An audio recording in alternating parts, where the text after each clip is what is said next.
and welcome to the Podium Pod, an emergency Podium Pod, the podcast covering the 2023 FIBA World Cup. Brought to you by the Pick and Roll. Head to pickandroll.com.au and subscribe for in-depth commentary and analysis on Aussie hoops. Adam Webster with you once again, and today joined by my Clutch Radio colleague, Tom Hirsch. Tom, we had a bit of a bombshell drop this afternoon that I certainly wasn't expecting. Were you expecting the Boomers to cut down to 13 players this early and before the warm-up games? No, every indication from Basketball Australia through the process had always been that they were going to take 15 players into those three warm-up games next week at Rod Laver Arena, and then make those final three cuts following those games. But yes, as you said, a bombshell today. They've made a couple more cuts, and we're now down to 13 as we head into Melbourne for the last phase of their preparations. So the first three cuts made after the Cairns training camp were Thonmaker, Keanu Pinder and Sam Froling. I don't think there was a lot of shock around those particular cuts. Probably based on our first program with Ben and Jacob, we spoke about the need to take as many big men as possible, but Brian Goorjian's kind of gone the other way, hasn't he? He's cut three big men and really refined his big man rotation heading into the warm-up games, which we probably weren't expecting quite so early. Yeah, I think for mine, Thonmaker was probably the only semi-surprise out of those three cuts. I don't think anybody really expected Sam Froling or Keanu Pinder to make the final roster anyway. Right. But I thought Thonmaker would at least be taken into those warm-up games next week to see what sort of look he could give them as a backup five. Is he a better fit backing up Jock Landale than Duop Reith? Do they need a bit of extra rim protection? Do they even want to potentially consider taking a third centre just to be safe against some of these bigger European teams? But obviously that's not the case. He's cut three bigs, and as you said, indicating the style of roster he's really intending to put together. And I think from here, it's pretty evident that there's only probably going to be four bigs when all is said and done, and that final 12-man roster is named. It's possible there'll be five. It's possible there'll be five. Very true. It's kind of that Cooks Jack White battle that's been spoken about. But my belief is there'll be the four of them. I want to get into the changing of the guard a little later in the show, but the headline act is that the two players that have been cut prior to the warm-up games were veteran Matthew Dellavedova and Will McDowell-White, who we kind of expected that it would be potentially between one of those two guys that would be cut first, but they survived the training camp, but still didn't get to the warm-up games, which I think is probably the shock here, that Brian Goorjian didn't want to have a look at any of those guys in the warm-up games and make a decision. He seems fairly set in, definitely his guard rotation. We've just spoken about his big man rotation. So it sounds like that's a real positive, isn't it? Because if Gorge is really comfortable and set with his rotation, then that means that, they're really aligned with their game plan. They're really aligned with the way that they want to play. Yeah, well, a couple of things I'd say. They did actually have a warm-up game today up in Cairns against the University of Houston, who's on tour in Australia. No official box score out of that game, but we've been told the final score was 99-65 to the Boomers. So did that fairly easily. So I imagine Gorge got a little bit of a look in terms of Delly and Will McDowell-White. But as you said, that guard rotation looks pretty well set. We know it's going to feature heavily in terms of the ball going through the hands of Josh Giddey and Paddy Mills. Either or will be running the offense most of the time. And then there's obviously some good guard backup options there in the likes of Dante Exum and Dyson Daniels, plus some other wings who can step in, Chris Golding, Josh Green, and obviously Matisse Thybulle, who will play different sorts of roles. They won't be primarily ball handlers. And then, of course, you've got Joe Ingles, who's a fantastic pick and roll playmaker in and of himself. So we think that's pretty set. But yeah, you're right. It's that big man rotation that to me is still the biggest question mark. Jock Landale, who we'll come back to in a few moments. Duop Reith, the likely backup five-man there. Nick Kay, everyone believes, is a lock and probably will be that starting power forward when all is said and done. And then, as I said earlier, there's that Jack White, Xavier Cooks battle in terms of that backup four-man spot. One of them could potentially even start, though. We don't know. Very true. But it is still possible that Gorge will take all five of those big men and leave off potentially a Chris Golding or a Josh Green or a Dyson Daniels. But I think that's less likely. And there's been some quotes of late of Gorge talking about Josh Giddey's playmaking ability and the sorts of people he wants to have around Giddey to kind of mimic what he does in OKC. And one name he specifically mentioned was Chris Golding as the type of shooter that you need on that roster, to kind of be there ready to catch and shoot and have a quick release, and be high percentage from those corner spots when Giddey penetrates and dishes. So that gives you a pretty good indication that Golding's going to make that final 12, but we don't know for sure at this stage, obviously. In the modern game, you can't afford not to have a knockdown shooter that knows their role and is only out there to do one thing and one thing only, and that's get buckets from behind the arc. And there's few better in Australia than Chris Golding. He's definitely been the best for a long period of time. And speaking of a long period of time, this is a real changing of the guard. It's a watershed moment in basketball history because it's the end of Matthew Dellavedova's international career with this cut. Delly's been a mainstay for 15 years in the Australian basketball landscape. He's signed to play with Melbourne United in the NBL this season, so we haven't seen the last of Delly in a uniform, but we've probably seen the last of Delly in a Boomers uniform, which is a little bit of a sad thought. Jacob, Ben and I spoke about it on the first episode that you like to have guys that know their role and are happy to ride the pine a little and play limited minutes and come in for really strong roles. And Delly, at the 2016 Olympics, was a starter and a mainstay of that club and really partnered with Paddy Mills to produce some great results and obviously won an NBA championship as well. So a fantastic career and a fantastic international career coming to an end. Yeah, and it is. It's a bit of a sad moment, but it's not unexpected in terms of where the Australian talent pool is at currently and what we thought was going to happen coming into this process. But yes, we have to give a salute to Matthew Dellavedova and everything he's done in an Australian jersey. 3 Olympics, 2 World Championships or World Cups, and obviously part of that historic team in Tokyo that finally broke through for a medal. He really emerged in 2012 in the London Olympics when he was still at St. Mary's in college, just in terms of his defense and his pick and roll play, and started to form some really nice tandems with some of the big men in the likes of Bogut and Aaron Baines back then. And that's kind of been a feature throughout his tenure with the Boomers. Obviously, we saw kind of a slightly reduced role in Tokyo for him, and there was signs of he's not where he was, prior in his career. Is he starting to hit that tail end of his international career? And that's obviously ultimately what's played out here.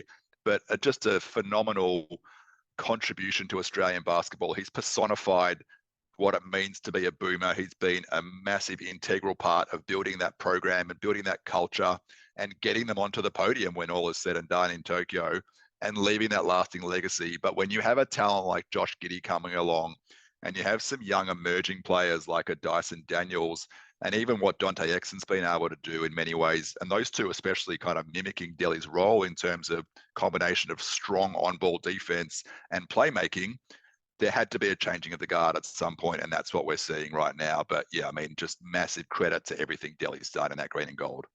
And for Will McDowell-White, the best point guard in the NBL last season, he misses out as well. He's 25 years old, so still very young and plenty of opportunities ahead for him to make a Boomers squad. At the same time, his position is going to be stacked in coming years. Obviously, with Josh Giddey, with Dyson Daniels, we saw the latest NBA mock draft released this week where Tyrese Proctor is in the top 10. So, guards are going to be a really strong position for the Boomers moving forward. Do you see Will McDowell-White being just the very best qualifying stage player that we have, or do you see him getting onto a Boomers squad for an Olympics or a World Championships across his career?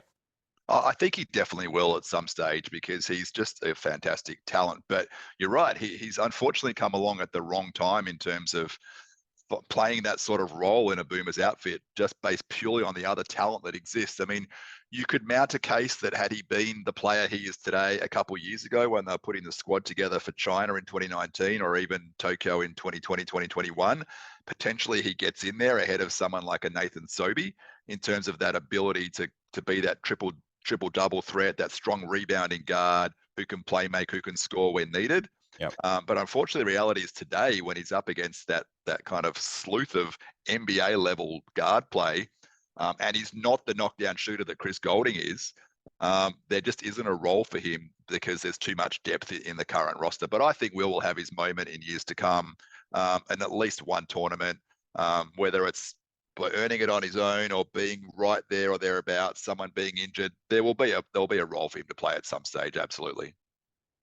And, height doesn't actually help him. He's up against 6'7" Dyson Daniels and 6'8" Josh Giddey as well. So Yeah. 6'5" is a good size for a point guard. But, Yeah. We have these behemoths coming through in the rotation that are going to be mainstays in this team for a very long time. So it's just a little unfortunate for Will McDowell-White, but we hope to see him in a Boomers uniform. It's probably going to have to be as the roster continues to turn over, because, this is even a dramatically different roster to a year ago at the Olympics. You've got Dellavedova out. You've got Aaron Baines obviously out as well. Paddy Mills will probably see Paris, and that will be it. So, you'll have plenty of opportunities for guys in the future. It's just a matter of whether Will McDowell-White can stamp his passport a few more times on Boomers squads, not just in qualifying. So looking forward to these 3 warm-up games, we have one more cut to make. We spoke a lot on the first show about Cooks versus Jack White. It sounds like you're in lockstep with that's probably the last battle that needs to be won in this rotation. Do you see that as the clear-cut decision point, or could there be another surprise and another guy missing out? You mentioned before maybe Josh Green, who's been showing great defense at NBA level. Strikes me that between Cooks and White, you'd probably have to just kind of flip a coin and pick one. Yeah, that's the way I see it playing out, that it's going to become a decision between those two, unless something dramatically changes between now and then. And this is probably an opportune time for us to mention that Jock Landale has actually sustained an ankle injury during camp. And the expectation is that he's unlikely to take part in any of those 3 warm-up games next week against Venezuela, Brazil, and South Sudan. But that gives an opportunity for Gorge to get a really good look at how both Cooks and White fit into this rotation, and who's going to give him more of a skill set that he needs. For mine, the argument's always been that what Xavier Cooks brings to the table in terms of his ability to defend, his ability to play make, is replicated by the likes of these tall guards that we already have, right? So when you think of a Dyson Daniels and a Dante Exum, and even what Josh Green and Matisse Thybulle can bring with some size defensively, and the playmaking of a Josh Giddey, is that skill set going to enhance the roster and take them to another level, or is it going to basically just be too much of the same thing? And the differential there between him and Jack White, for mine, is Jack White's ability to space the floor. And he's really become a solid 3-point shooter over the last year to 18 months, and shot over 40% in the G League from 3 last year, which is phenomenal. So to me, that's the differentiating factor, and I think that could be what gets Jack White over the line. But I'm not the one making these decisions. So it's going to be really interesting to see what they put on the floor next week and how they contribute, and what Gorge values more when all is said and done. Such a fantastic problem to have that your, a NBL MVP is superfluous to this team. It's something that you rarely see with any country in the world aside from, your Canadas and United States squads, that they don't take their local MVP, their local best player. And there's a very high likelihood that Xavier Cooks does miss out. But once again, just like Will McDowell-White, he will get his opportunities down the road. So heading in, lastly, Tom, I want to talk about the starting lineup for these exhibition games. Who do you see as the starting center? Is that Duop Reith? And who backs him up in the absence of Jock Langdale? How does the big man rotation shake out for these 3 games? Yeah, well, I think it has to be Reith in the absence of Landale. And then Nick Kay will have to slide across and play some backup 5, which he can do, obviously, depending on who the matchups are against. But certainly against these teams, I think that should be okay. And then I think Nick Kay will, in my mind, start at the 4, because that's likely going to be his role when they get across to Okinawa. But if they're going to use him more as a backup 5 next week, then perhaps Gorge uses this opportunity to get more of a look at Cooks and White, and maybe one of them starts at the 4. The other 3 positions, to me, I think are fairly locked in terms of that starting unit, and that's Josh Giddey at the 1, Paddy Mills at the 2, and Joe Ingles at the 3. And I think those 3 are set in stone. I have to ask as well, Jock's obviously going to miss these 3 games and then suit up for the World Cup. If that injury either doesn't take or takes longer to rehabilitate than planned, is there a little bit of buyer's remorse here on Gorge? Is there the potential to swap out a player from this squad with one of the 3 big men that they cut initially so that they have some insurance at the 5? I mean, I think it's possible that there's no rule against him bringing someone back in. He can pick any 12 players he wants to. And the one you'd probably look at there might be a Thon Maker, just in terms of his ability to rim run and protect the paint, in terms of replicating some of the things that Jock Landale does. And obviously he's got an ability to stretch the floor from 3 as well, like Jock does. So I think that's possible. The indications that BA put out today, and again, it was a very brief statement, but was they fully expect him to be healthy in time for the World Cup in Japan, and be making the trip over there. So I don't think there's any doubt. I think most likely if it was actually the real World Cup games next week, Jock Landale would likely be able to take the floor, is what I'm reading into that. But they're just playing it safe and giving him enough time to get fully fit. And it's possible we may even see him in that last game against South Sudan next Thursday night, but we'll just have to wait and see. So a trio of games coming up for the Boomers: Venezuela, then Brazil, then South Sudan. Tom, you're going to be on hand in Melbourne for us and with us. We'll be bringing you episodes after those games, and you'll also have the opportunity to enter some press conferences. So might be asking Gorge some hard-hitting questions, mate. Indeed, I will. Indeed, I will. I think it's the questions everyone want to know, like what is he valuing and what is he seeing out of these warm-up games that's going to help him decide on who that final cut's going to be. Thanks for joining me tonight, Tom. That was the Podium Pod, the podcast covering the 2023 FIBA World Cup. Brought to you by the Pick and Roll. Head to pickandroll.com.au and subscribe for in-depth commentary and analysis on Aussie hoops. Thanks so much for listening. See you next time.